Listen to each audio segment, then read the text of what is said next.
My mother taught me to sew by having me hem dish towels. This was in the Depression, and we made dish towels, and I had to learn to hem them. And that just sort of got me started. By the time I was in junior high, I was sewing for the family, and in high school, I made money sewing for people. In the 40s, it was quite a craze to wear pleated skirts, and I must have made close to 100 pleated skirts for my friends in high school. I charged $8 a piece.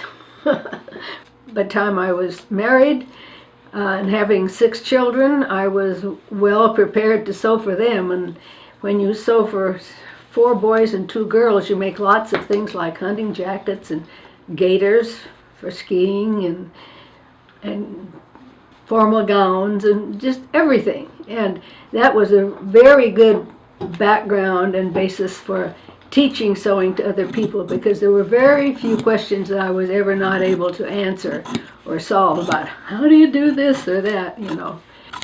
If I'm going to make something for a show,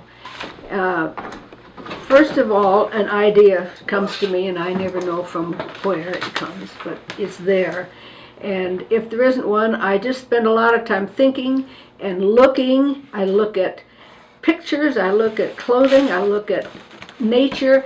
I'm fascinated by shapes and line and color. And once something hits me that I want to do, then it just kind of, I nurture it for quite a while in my head. I am unable to sketch.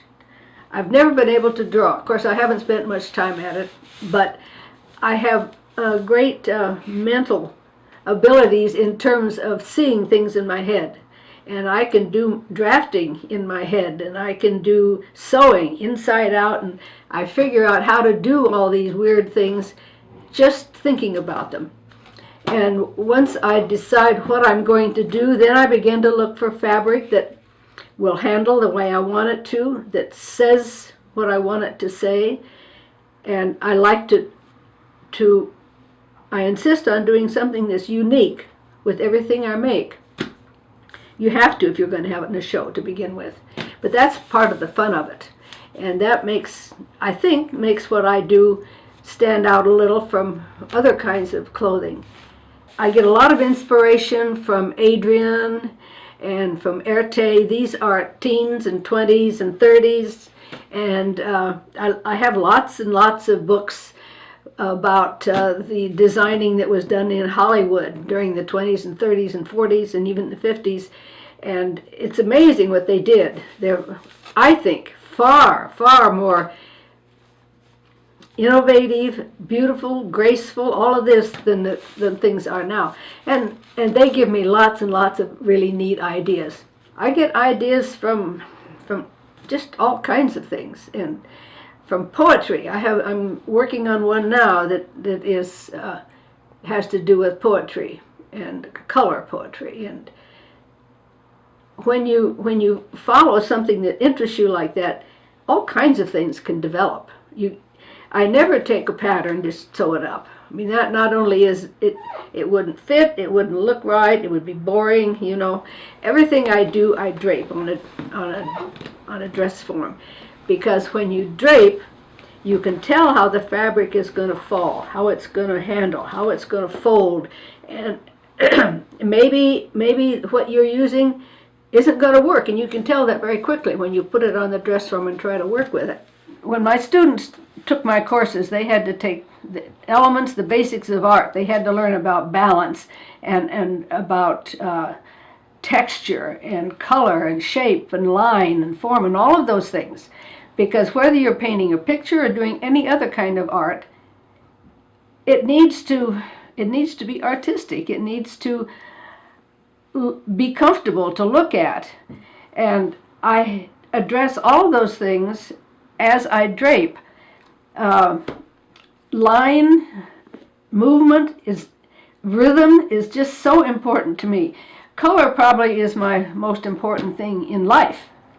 I love color, and I use a lot of it. I use more of one group of colors than I do the others, only because that's what I am. But I can use them all, and they need to They need to harmonize. They need to work with each other to express the feeling that you want it to express. If it's something that's bright and gay, or if it's something that's very seductive or adventurous or something, the color will bring that out. If you're going to design clothing, you need to learn to sew. It's hard to design a car if you don't know how it works. And it's the same with clothing. If you're going to sell clothing, if you're going to be in merchandising, certainly if you're going to design it, you need to know how it goes together. I can't tell you how many times students have brought me designs and I say, well, how do you put this together? I don't know, I just like the looks of it. Well, it won't go together. You have to figure out, and they often think, why do I have to learn all this? I just want to draw pictures, is what they want to do. Students love to draw pictures, and that's fine, but that doesn't take the place of learning how to do it. I do love to do it, and I consider it an art form. Many people don't consider it an art form, but I do. It takes as much or more training than any other kind of artwork, and a natural talent to go with it, I think.